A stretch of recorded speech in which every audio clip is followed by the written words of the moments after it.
Es en el año 1929, justo en el centro del Valle del Cibao, en la pujante ciudad de Santiago de los Caballeros, donde nace Alejandro Enrique Grullón Espaillat, hijo de los señores Manuel Grullón Rodríguez Objío y Amantina Espaillat González.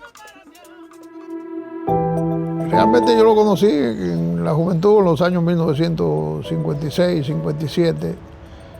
Primeramente y muy superficialmente de Santiago, aunque ya tenía su referencia por sus padres, Manuel Grullón y doña Amantina, porque don Manuel fue un gran médico en Santiago.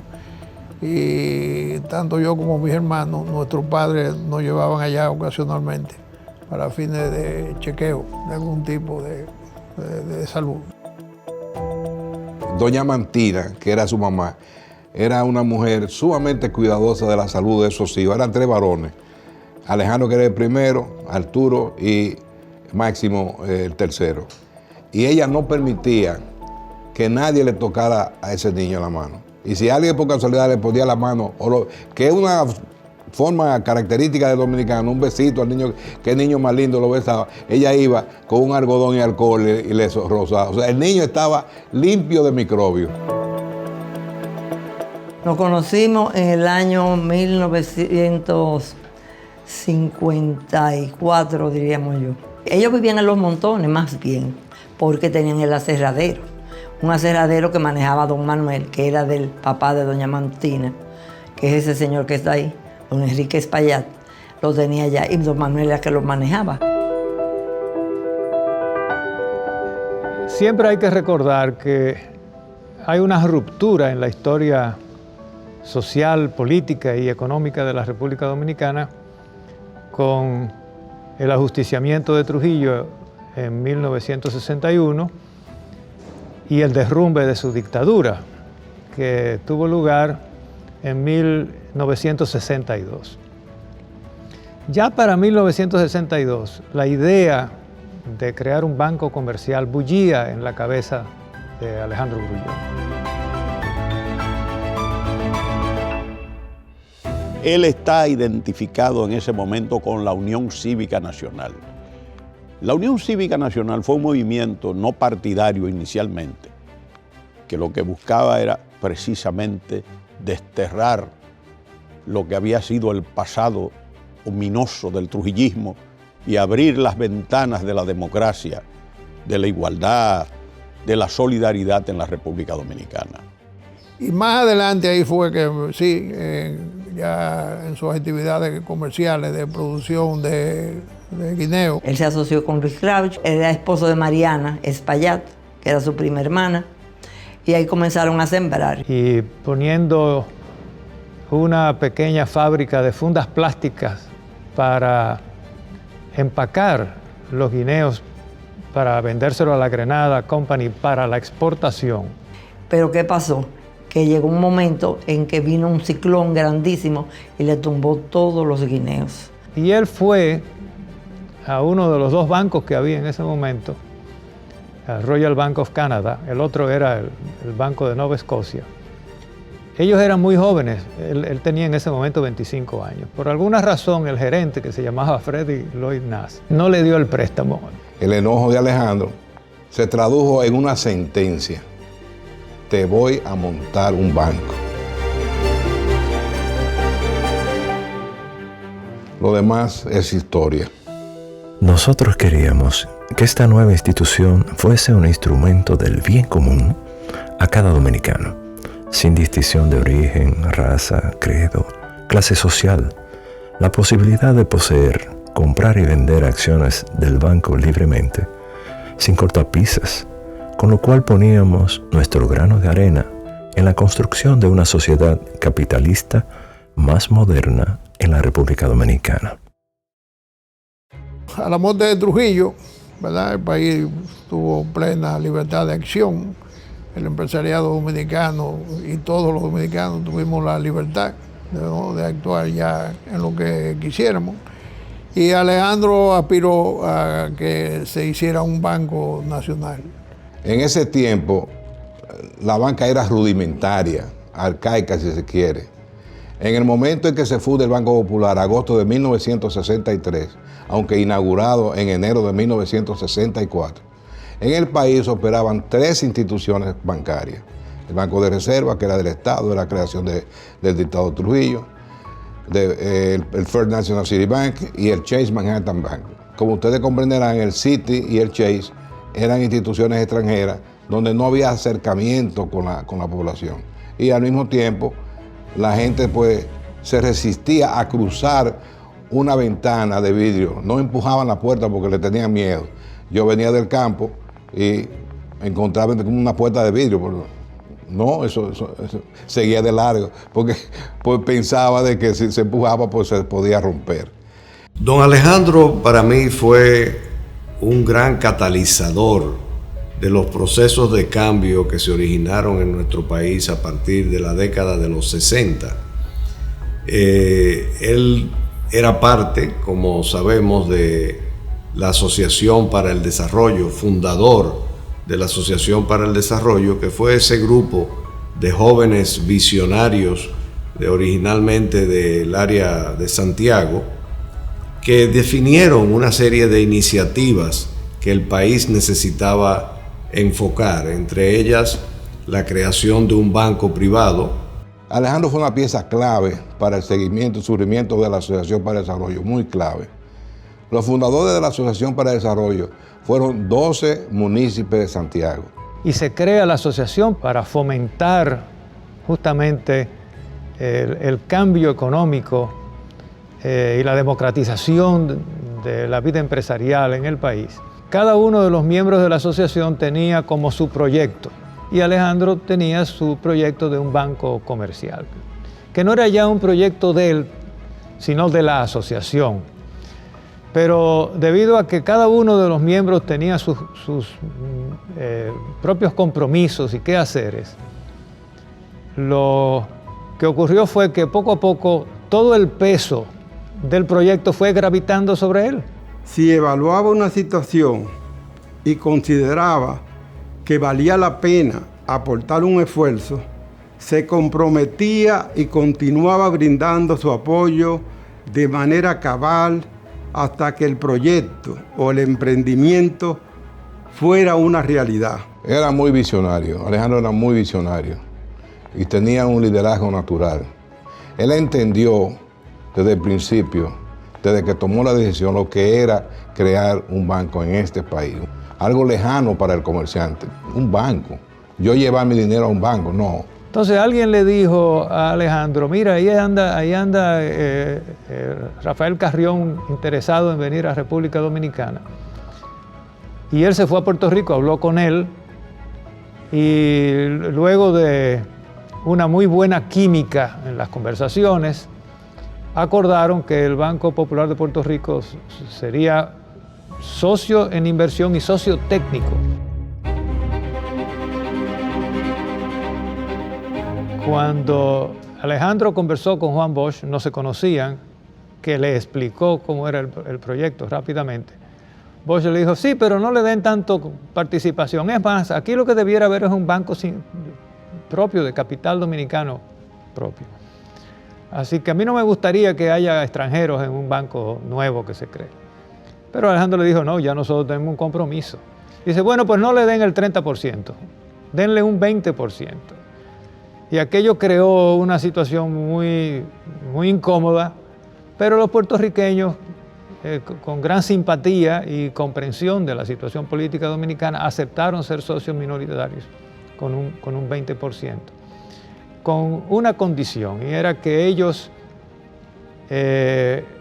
pusieran al vicepresidente ejecutivo. Don Luis Rangel decía que un banco como este, en unas circunstancias como las dominicanas, en ese momento en que el país se abría a la participación popular en todos los órdenes, ese banco debía tener una base accionaria popular también y hacer honor a su nombre.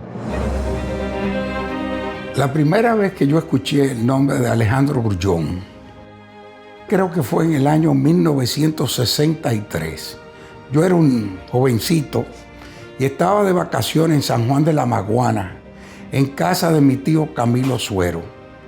Y allá fue Alejandro Grullón a promover la compra de acciones del Banco Popular entre los líderes locales de diferentes comunidades del país. Y mi tío Camilo decidió apoyarlo y compró, no se recuerdo cuánto, de acciones en el Banco Popular. Pero eso comienza a enseñarte quién era Alejandro Grullón. Él no tuvo ningún temor para iniciar ese banco, en irse a recorrer las diferentes comunidades del país y hablar con los líderes para que adquirieran acciones del Banco Popular y de esa forma crear una base de sustento para esa aventura. Y la verdad es que yo no tenía la menor idea de lo que estaba pasando. Yo era un niño de 10 años que sabía que lo que estaba pasando era importante, porque yo veía mucha gente importante en ese encuentro. Y ahí estaban presentes muchos que fueron luego miembros del consejo, que fueron también de los primeros accionistas del banco. Pero muy difícil comprender la magnitud y la importancia del paso que se estaba dando en ese momento. Y hubo mucha gente que no lo quería apoyar y otros muchos que sí lo apoyaron.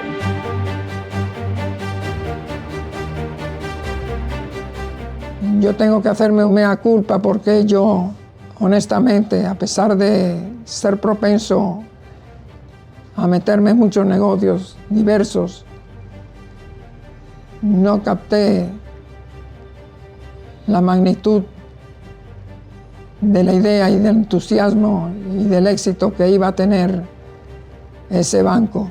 De lo contrario,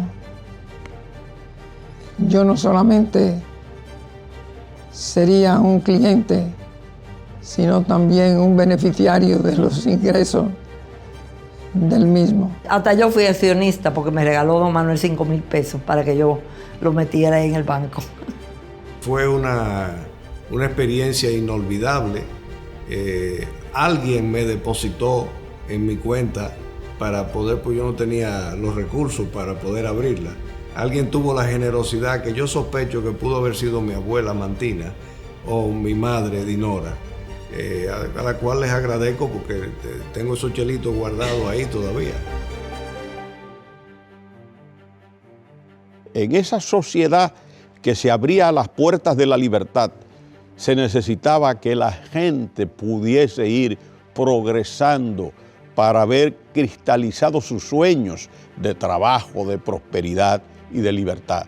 De ahí que él tenía esas inquietudes sociales. Y esas inquietudes sociales, digamos, y ciudadanas, lo llevaron a estar siempre preocupado muy intensamente por el acontecer dominicano. Tiempos difíciles son el llamado para que hombres de voluntad asuman su lugar. Al año y pico de estar funcionando el banco, estalló la guerra civil. Y la guerra civil tiene como escenario la ciudad colonial. Y en la ciudad colonial era que operaban todos los bancos. Entonces los bancos se vieron obligados a cerrar. Pero tanto él como Pedro Antonio Rodríguez se dieron cuenta de que ellos tenían que responder a este desafío, a este reto, con valentía. Y lo que hicieron fue que en la calle Leopoldo Navarro, esquina Bolívar, abrieron unas oficinas del banco y anunciaron que el banco estaba funcionando. La anécdota que Pedro Antonio Rodríguez la contaba sonriéndose, con gran satisfacción, es que las oficinas no tenían un archivador, lo que tenían era una mesa con una caja improvisada, ¿no? Y ahí entonces ellos tenían que ir metiendo en sacos de Genequén todos los comprobantes y todos los cheques pagados. Y en otro saco de Genequén todo el dinero de los depositantes, porque la gente también se arriesgó a depositar en aquella casa de la Bolívar con Leopoldo Navarro sus ahorros. Quien atendía eso era el mensajero de don Alejandro, que recogían, depositaban el dinero en funda y le daban el recibo por el depósito.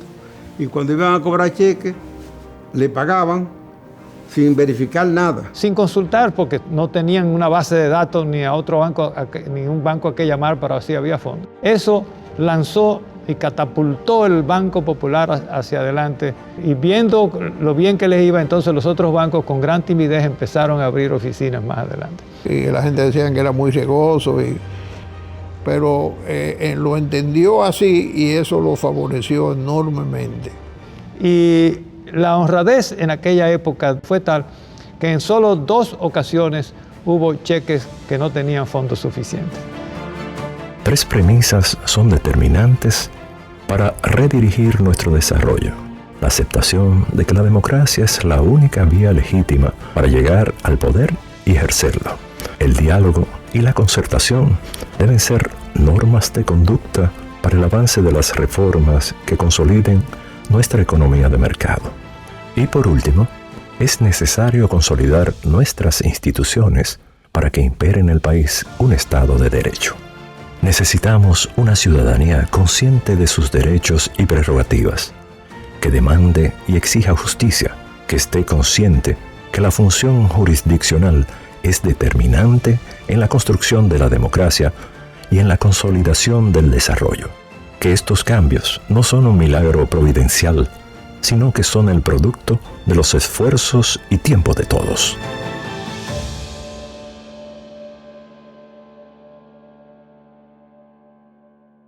A principios de los 1970, en el 73 quizás, el Banco Popular decide hacer un concurso para construir su centro financiero en la Gran Manzana que se encuentra en la esquina de las avenidas Kennedy y Máximo Gómez. Entonces invitó a una serie de firmas de arquitectura a participar. Días después de anunciar el resultado, don Alejandro nos llamó y nos dijo que el proyecto que a él le había gustado era el nuestro, pero que el jurado tenía potestad de elección. Y agregó, desde este momento, tú comienzas a trabajar conmigo. Mientras don Alejandro consolidaba su visión por un mejor país, un nuevo y moderno símbolo del Grupo Popular se levantaba desde las entrañas de la ciudad, la Torre Popular. Esa oficina, esa Torre Popular para él era parte de él. Yo conocí a don Alejandro con apenas 20 años de edad. Don Alejandro era una persona que creía mucho en su país y en su gente. Y los empleados del Banco Popular para él eran su familia, la familia popular. A él el popular le corría por las venas.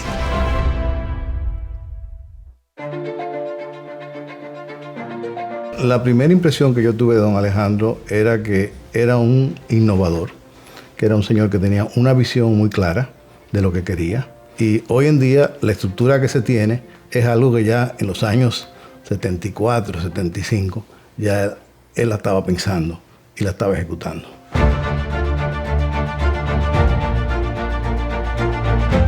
Don Alejandro tenía la facilidad de irse adelante al tiempo. Se pasaba cosas que iban a pasar en 10 años, ya la tenía preparada. En 1996, don Alejandro me dice, prepárate que vamos para China. Yo le pregunto, pero don Alejandro, ¿qué vamos nosotros a buscar en China? Me dice, pero tú no sabes que el próximo siglo en lo económico es de China. Una de las inteligencias más preclaras que yo he conocido. Alejandro veía y entendía las cosas sin que se le explicaran prácticamente. Era un hombre que vivía innovando y creando y pensando en cosas nuevas. La parte internacional coincide básicamente con mi llegada al grupo. Yo llego al grupo en 1980, soy el primer empleado que tiene la tenedora y era básicamente reportando con él y comenzamos la parte internacional con el negocio de tarjetas de crédito, que tenían líneas de crédito tanto en pesos como en dólares.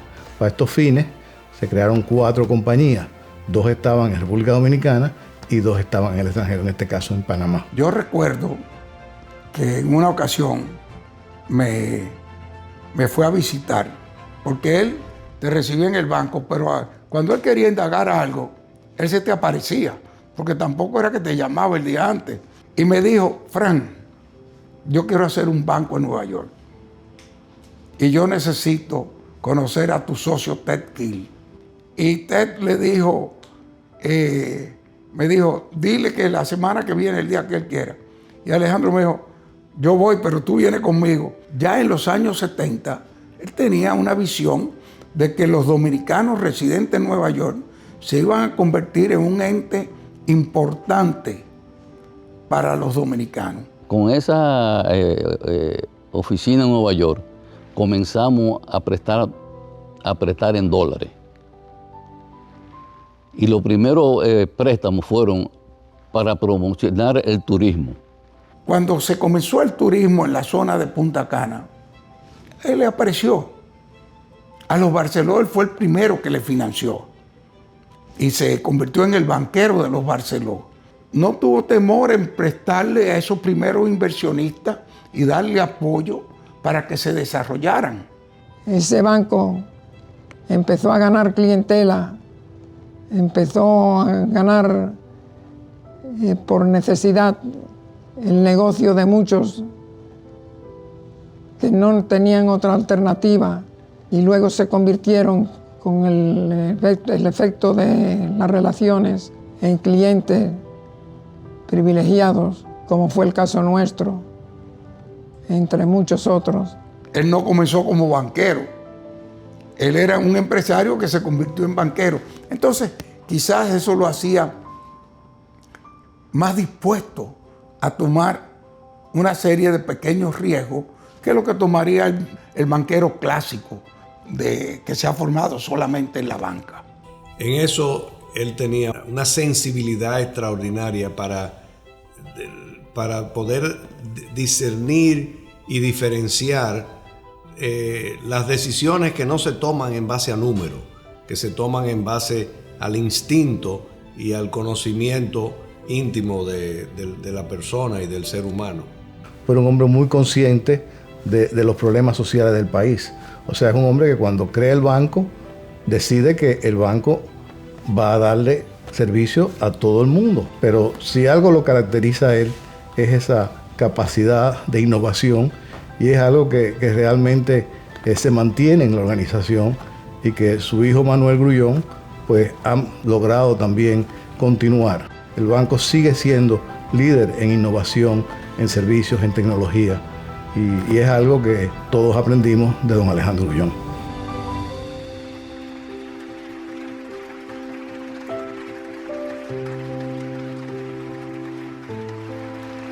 Pero por cada escalón corporativo que don Alejandro y el Grupo Popular alcanzaban, cientos de pasos sociales y humanitarios eran alcanzados por igual. Pasos que harían de la República Dominicana ese país justo, equitativo y moderno que don Alejandro soñó.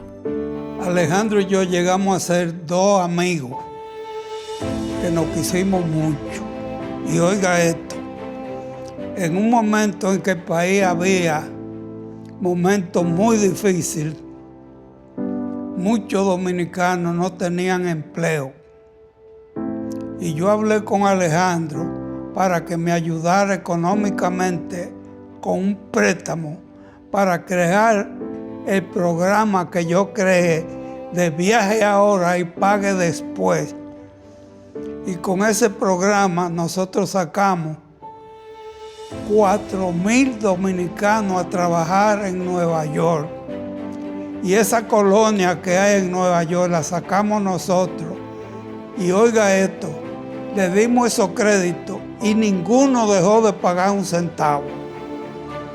Ayudaba porque era su naturaleza, porque entendía que había gente que necesitaban ayuda. Al principio del banco todavía yo tengo personas que vienen donde mí y me dicen, oye, tu papá me dio un préstamo y yo le firmé una servilleta. Obviamente la banca ha cambiado mucho, pero así empezó el Banco Popular. Una vez que él se formaba un criterio sobre una persona, el 99% de las veces estaba correcto. Tenía una habilidad de conocimiento humano, el lenguaje corporal, la forma de hablar, la forma de comportarse. Cuando él decía, ese es bueno y da para esto y para lo otro. Tú podías ir con los ojos cerrados, tenía esa habilidad de conocer el ser humano, de conocer a la gente. Participé junto con don Alejandro en una reunión internacional en la ciudad de Miami.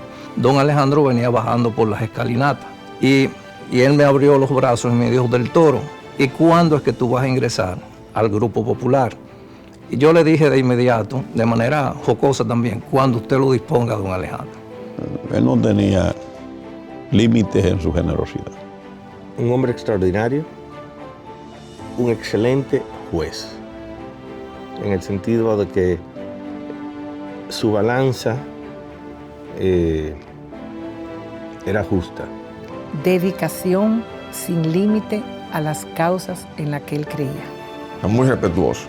Una persona excepcional y un gran ser humano. Nos hace mucha falta, Alejandro, todavía. Me viene a la mente un buen dominicano, un hombre que quería su país, que le importaba su país, un hombre que, a pesar de el dinero que pudo haber tenido y demás, no dejó de ser sencillo. Era un hombre que era capaz de tratar al presidente de la nación, pero al mismo tiempo sacaba tiempo y echaba un párrafo con el limpiabota que trabajaba en la esquina de donde estaba el banco. Un líder regional, un líder que trascendió su propio país y que definitivamente fue más allá de lo que es un simple banquero. Don Alejandro Grullón dejó un legado en la vida, porque lo primero para él no era el dinero. El legado que él nos deja es para qué son las cosas. Era un líder holístico, era una persona que no solamente tocaba los aspectos que tenían que ver con el sector financiero. Don Alejandro era un mecenas del arte, era un hombre que cultivaba, admiraba el arte dominicano, principalmente la pintura y la escultura.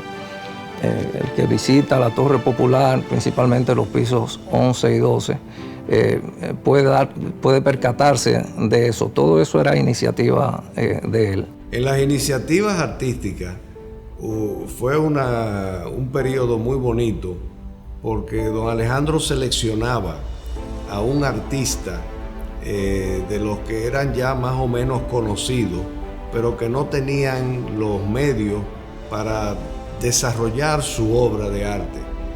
Que él le decía: ven y múdate aquí a La Romana o a tal lugar para que te pases 2 meses, 3 meses, 4 meses produciendo obras de arte, que al final se hacía una exposición para que se vendieran todas juntas y el artista poder tener un fondo económico para adquirir una vivienda, para hacer alguna ayuda o alguna inversión en su familia. Alejandro se hizo sentir mucho en las ayudas a programas sociales de diversas instituciones del país, muchas de ellas, sobre todo necesitadas de apoyo económico, ¿no? Y de apoyo moral. Plan Sierra ha continuado eso muy exitosamente y muy cuantiosamente.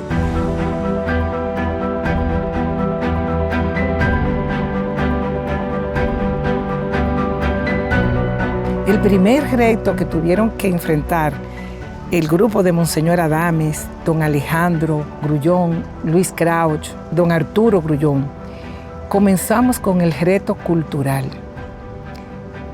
Las familias de la Sierra no sabíamos que vivíamos en un ecosistema frágil.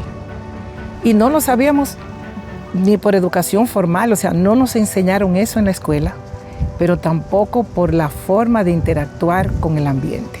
Don Alejandro decía: si la gente de la Sierra no entiende lo que hay que hacer para ordenar el suelo, el agua, no vamos a ser exitosos porque no será permanente. Él se dedicó a reforestar porque él entendía que era favorable para el país.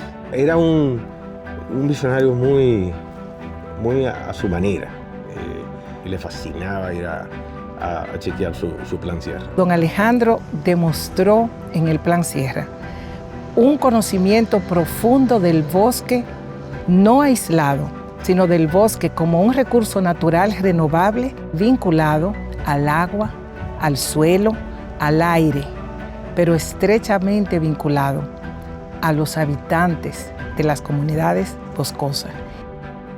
Pero lo más importante no es que era un jefe, sino su humanidad, su sensibilidad, su amor particularmente hacia el país. A medida que él fue creciendo y que el banco fue creciendo y que él se fue haciendo una figura pública, también se fue convirtiendo en una figura nacional, porque no había problema nacional al cual él no le pusiera atención, con intención de resolverlo.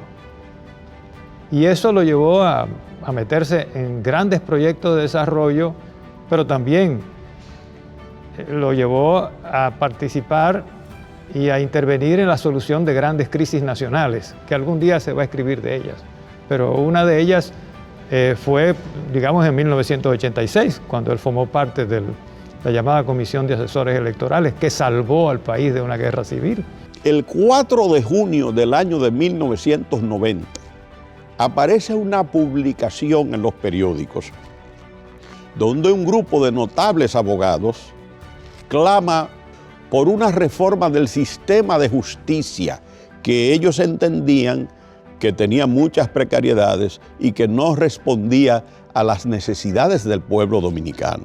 Cuando don Alejandro ve eso, me llama y conversa y me dice, porque él tenía esa preocupación de la debilidad institucional de la República Dominicana, que era mala no solo para la vida ciudadana, sino también para la vida de los negocios, porque una mala administración de justicia conspira contra la seguridad jurídica, que es uno de los soportes de una sana actividad económica. Y este documento de este grupo notable de juristas es el 4 de junio del año 90. Ya el 20 de julio de 1990, se estaban firmando los estatutos de la Fundación Institucionalidad y Justicia, cuyo inspirador fue don Alejandro Enrique Grullón Espaillat, de la FINJUS, de esa FINJUS que anda por ahí haciendo aportes. Alejandro era un empresario democrático, que creía en la democracia y la promovía. Uno de los grandes secretos del crecimiento y éxito del Banco Popular Dominicano es su apego a la ley y sobre todo a la ética de los negocios. Como hombre de negocios, Alejandro era un empresario de una alta ética. Él no solamente ofreció dinero al que lo necesitaba en forma de crédito, él le aportó también ayuda intelectual, ayuda administrativa y sus valiosos consejos. Y eso es también parte de la misión de un banquero. Y una de las cosas solidarias de Alejandro era la educación. Alejandro ayudó a mucha gente a que se graduaran, a hijos de sus propios empleados que se hicieran bachilleres, a mucha gente que buscara la educación como una fuente de progreso y de libertad.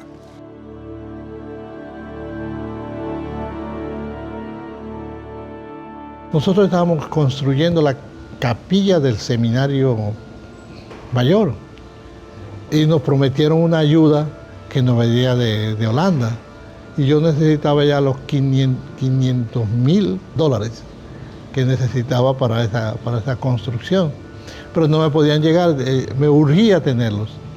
Entonces yo fui donde Monseñor Arnaiz y él me dijo, mira Ramón, lo que hay que hacer es vete a hablar con Alejandro Grullón. Y le dije a don Alejandro que necesitamos esa cantidad de dinero. Entonces, pero no podíamos pagar los intereses, que eran 140,000. Él se quedó mirando, silencio, y me dijo, Monseñor, le vamos a resolver el problema. El banco no puede regalarle los 140,000 pesos, porque el banco es una empresa y un negocio. Lo que vamos a hacer es lo siguiente, que él le va a prestar el dinero. Y yo voy a pagar el préstamo. Él pagó el préstamo. Eso me impactó. Me impactaron dos cosas, la generosidad y la seriedad del banquero. Don Alejandro, en términos de de lo que pensaba del país era que primero el país, segundo el país y tercero la Virgen de la Altagracia.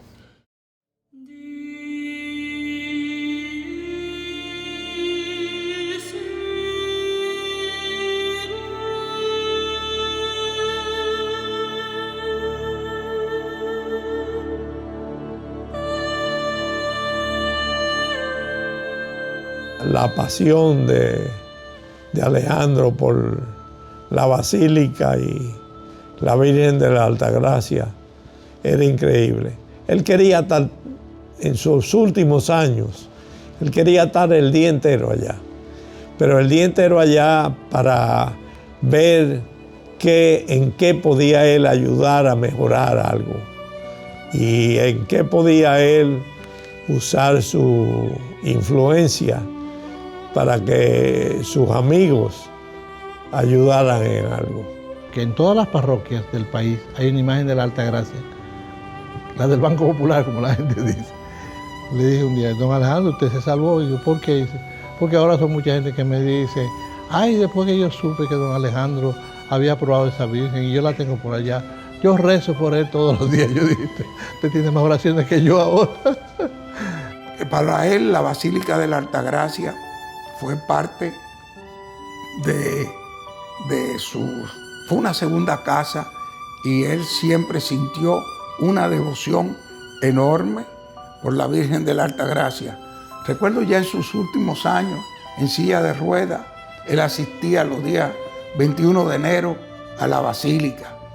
Eso no es fácil, eso no se repite, era un hombre extraordinario. Para hacer eso que él hizo, y hasta el último momento estuvo batallando, porque eso de la Basílica, ese palmeral que hay en el museo, toda esa palma la mandó él a sembrar. El arquitecto Dunoyer de Sogonsac venía, él y don Alejandro se hicieron amigos. Dunoyer de Sogonsac, entre las cosas que me dijo que había que hacer, era que la basílica el que soñaba con que la basílica surgiera en medio de gris y de palmeras. Y esas palmeras fue él que las sembró.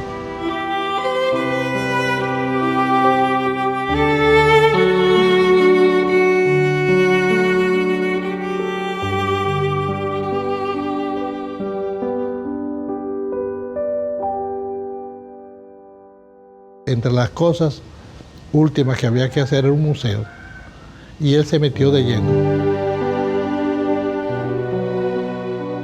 Por eso lleva el nombre de él con toda razón. Hay muchas cosas ahí que están ligadas a la memoria de él, pero a los hechos.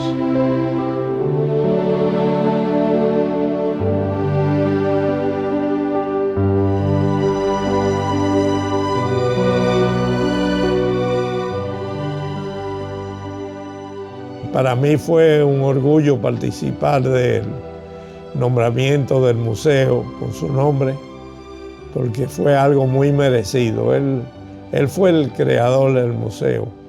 Y el museo ahora la gente lo ve y no entiende que todos esos artefactos que están hoy en el museo, preservados y para que el pueblo los vea, estaban dispersos y en almacenes y en sótanos, y todo eso se rescató gracias al esfuerzo de él. Es decir, fue una cosa que cuando él decidió entrar y ser parte de la basílica,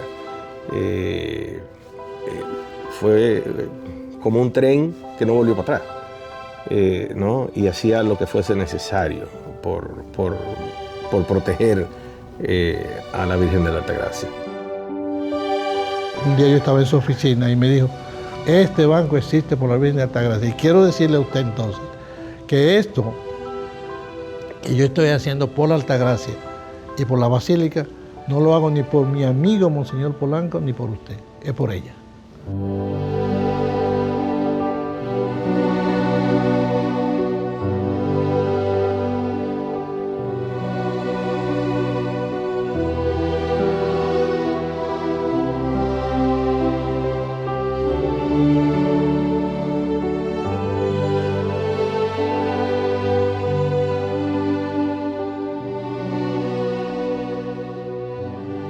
Hablar de Alejandro Grullón es hablar de sus frutos.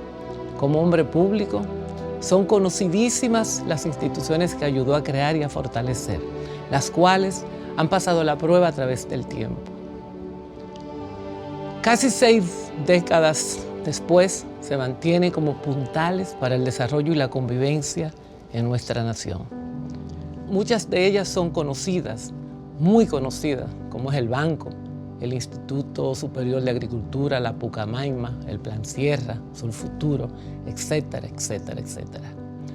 Pero hay otra cara, que es la cara del Alejandro que yo conocí. Hizo una gran familia, no solamente para sus hijos y nietos, también fue un gran papá, un gran amigo. Era papote para sus nietos, papín para su niña, don Alex para algunos, compadre para el otro, Ale para mí, el chino, el chinito. Tenía diferentes nombres de diferentes amigos. Era una persona de la verdad. Yo creo que lo más importante que yo puedo recordar de la relación con mi padre es que en los momentos trascendentales de mi vida siempre estuvo presente. Él no era un padre de estar un día entero con sus hijos, ni una tarde entera. Ocasionalmente habían viajes de fines de semana y cosas así. Pero en los momentos de decisiones fundamentales siempre estuvo presente. La relación de papi con nosotros, con los 3 mayores, ¿no? Era diferente. Obviamente Manuel trabajaba directamente con él y yo creo que esa relación era un poquito más recta y era muy claro la relación que tenían en términos de la institución, que a veces se trasladaba a la parte también familiar, pero así se manejaban. Con mi hermana Virginia un poquito más relajada, porque Virginia decidió un día no seguir trabajando en el banco, lo cual a él no le gustó mucho, pero le trajo otro tipo de relación familiar. Conmigo era una relación, una mezcla de Manuel y Virginia, pero siguiendo trabajando en el grupo. Yo fui a su oficina y le dije, oye, quiero decirte que te quiero mucho. Le digo yo a mi padre, quiero decirte que te quiero mucho. Que esta diferencia de opinión que podemos tener sobre un tema no afecta lo que yo siento por ti. Aceptó mi explicación y yo me paro de la mesa, del escritorio y voy saliendo de su oficina y él me dice, y yo te quiero más. Entonces yo le dije, bueno, pues gracias por decírmelo, me hace falta oírlo de vez en cuando. Quizás no estuvo con sus hijos el tiempo que pudo, porque mientras los niños crecían, él estaba haciendo un banco y creando un país, que aquí todo era nuevo, todo se estaba haciendo.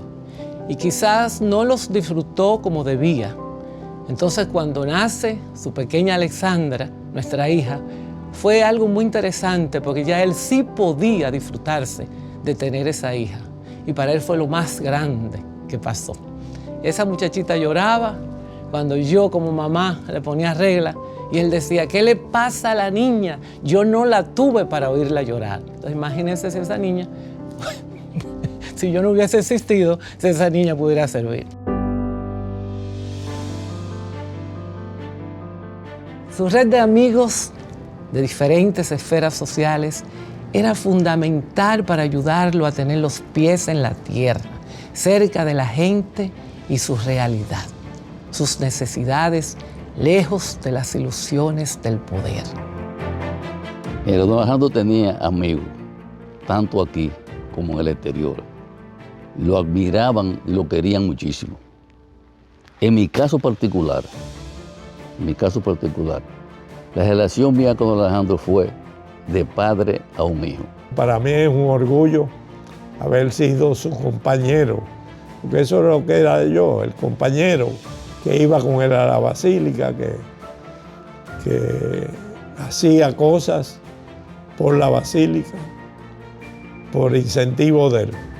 Sin duda él creía en el dominicano y que se merecía darle todas las oportunidades a la gente. Su legado más grande fue que nos enseñó a todos que se podía ser humilde y tratar a los humildes y a los seres humanos de tú a tú, de igual a igual. Eso para mí es algo que debe ser un ejemplo para los empresarios actuales y los futuros empresarios, que tú no te puedes quedar solamente en la cima, hay que vivir con todo, el que te barre en el banco, el que te lleve el café, el que te maneje el vehículo, tienen cosas que hay que ser solidario con ellos. Era amigo de sus amigos en las buenas y en las malas. Yo viví muchos momentos de crisis de algunos de sus amigos, crisis hasta políticas. Y don Alejandro se mantuvo ahí con ellos fiel todo el tiempo. El amigo de papi era un amigo para toda la vida. En las buenas, en las malas. Lo ayudaba si había que ayudarlo. Le pedía ayuda si era posible para cualquier situación. Todos sus amigos eran amigos de verdad. Él podía tener argumentos en un momento dado en su vida, discordia, pero sabía perdonar. Bueno, yo diría que el legado que él le deja al país es haber sido uno de los grandes promotores de la construcción de la democracia dominicana. Aspiramos a que ese ejemplo de continuidad generacional que ha tenido la familia Grullón también pueda ser emulado por nuestras familias de la sierra y por las familias que usan el agua que se cosecha y se almacena aquí en la sierra. Lo más importante es ese regalo que le dio Dios a él para ser un caballero de punta a punta. ¿Qué significa eso? Que ese hombre, banquero, exitoso, ciudadano, distinguido, de gran fe, que se dedicaba a causas tan nobles, aparte de ser un exitoso banquero, el pionero de la banca dominicana, tuvo siempre ese espíritu abierto de servicio a los demás, de cercanía con la gente, de aprecio del talento de nuestro pueblo, de compenetrarse. Agradezco su enseñanza de que solo hay una forma de hacer las cosas, que es bien. Es una gran pena haber perdido ese gran líder, pero nos dejó muchas enseñanzas. Un gran hombre. Lo protegeré toda mi vida. A mí nadie me puede decir que no fue justo. Yo lo extraño, a mí se me hace muy difícil. Se me hace muy difícil pensar que él no está, porque yo lo recuerdo permanentemente. Era que éramos inseparables, en unos años éramos inseparables. Si no teníamos por qué juntarnos, buscábamos motivos para juntarnos. Y realmente yo siempre estaba disponible para él. Y yo lo extraño todo. Fue mi padre, fue mi hermano, fue mi amigo, fue mi compadre, fue mi jefe. La memoria que tengo de él es de haber tenido una suerte enorme de haber tenido un padre como él, un hombre como él, como símbolo, como imagen, que son unos zapatos difíciles de ponerse. Yo lo saludaba muchas veces con un beso y lo abrazaba y le decía que quería, pero me quedé con la duda cuando él quería decirme algo que no me lo pudo comunicar. ¿Qué en verdad me quiso decir? Que en gran parte el desarrollo de este país hay que debérselo a él y al Banco Popular, lógicamente. Él trataba de ayudar a todo el mundo.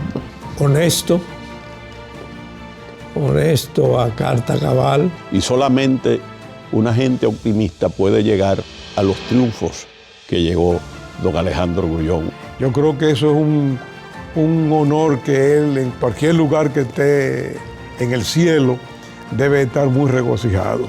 Él es el dominicano que todos debemos de tratar de ser. Deseo dar fin a mis palabras, dejando en ustedes el siguiente mensaje. Con los recursos humanos y naturales que posee la República Dominicana, no hay razón, si trabajamos unidos la mayoría de los dominicanos, para que no logremos un desarrollo económico y social equilibrado y justo, y al mismo tiempo que fortalezca el clima de las libertades públicas y democráticas que vive en la actualidad del país.